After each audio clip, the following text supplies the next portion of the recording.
Bharat America మధ్య ఇటీవల ద్వైపాక్షిక వాణిజ్య ఒప్పందం జరిగిన సంగతి తెలిసిందే. దీనిపై తాజాగా కేంద్ర వాణిజ్య శాఖ మంత్రి పీయూష్ గోయల్ కీలక వ్యాఖ్యలు చేశారు. ఈ ఒప్పందం తొలి దశపై మార్చిలో సంతకాలు జరిగే అవకాశం ఉందని తెలిపారు. దీనికి సంబంధించి ఇరు దేశాలు సంయుక్త ప్రకటన 45 రోజుల్లో వస్తుందని పేర్కొన్నారు. అయితే ఈ సంతకాలు జరిగిన 1-2 రోజుల్లోనే అమెరికా జారీ చేసే ఎగ్జిక్యూటివ్ ఆర్డర్ ద్వారా మన ఉత్పత్తులపై 18% సుంకాలు అమల్లోకి వస్తాయని, ప్రస్తుతం భారత్పై అమెరికా 50% సుంకం వసూలు చేస్తున్న సంగతి తెలిసిందే. ఇరు దేశాల మధ్య లీగల్ ఒప్పందం జరిగిన తర్వాత భారత్పై టారిఫ్ తగ్గింపు అమల్లోకి వస్తాయని వాణిజ్య కార్యదర్శి రాజేష్ అగర్వాల్ వెల్లడించారు. ప్రస్తుతం అధికారిక ఒప్పందం ముసాయిదా పనులు జరుగుతున్నట్లు పీయూష్ గోయల్ తెలిపారు. దీనికోసం నెలకు పైగా సమయం పట్టే ఛాన్స్ ఉందని అన్నారు.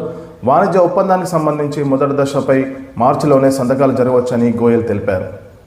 ఈ ఒప్పందంలో ఎలాంటి పెట్టుబడుల అంశాలు లేవన్నారు. లీగల్ ఒప్పందం తర్వాత ఈ ఉత్పత్తిపై సుంకాల్లో మరిన్ని తగ్గింపులు ఉండే ఛాన్స్ ఉందని పీయూష్ గోయల్ వెల్లడించారు. భారత్లో విమానాలకు గిరాకీ ఎక్కువ ఉందని, బోయింగ్ సంస్థకు ఇప్పటికే మన కంపెనీలో ఆర్డర్ ఇచ్చాయని పేర్కొన్నారు. ఇంకా $70 నుంచి $80 బిలియన్ ఆర్డర్ ఇవ్వాల్సి వస్తుందని తెలిపారు. ఇక ఇంజన్లు, ఇతర విడిభాగాలు కలిపితే $100 బిలియన్ విమానాల కొనుగోలు ఆర్డర్ ఉంటాయని అంచనా వేశారు. ప్రస్తుతం చూసుకుంటే భారత్ కొనుగోలు విలువ $300 బిలియన్ ఉంది. వచ్చే 5 ఏళ్లలో వీటి విలువ $2 లక్షల కోట్ల చేరుతుందనేసి అధికారులు అంచనా వేస్తున్నారు.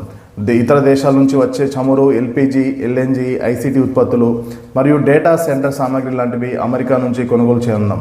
దాదాపు 25% దిగుమతులు అమెరికా నుంచే వస్తాయని కేంద్ర వాణిజ్య శాఖ మంత్రి పీయూష్ గోయల్ వెల్లడించారు.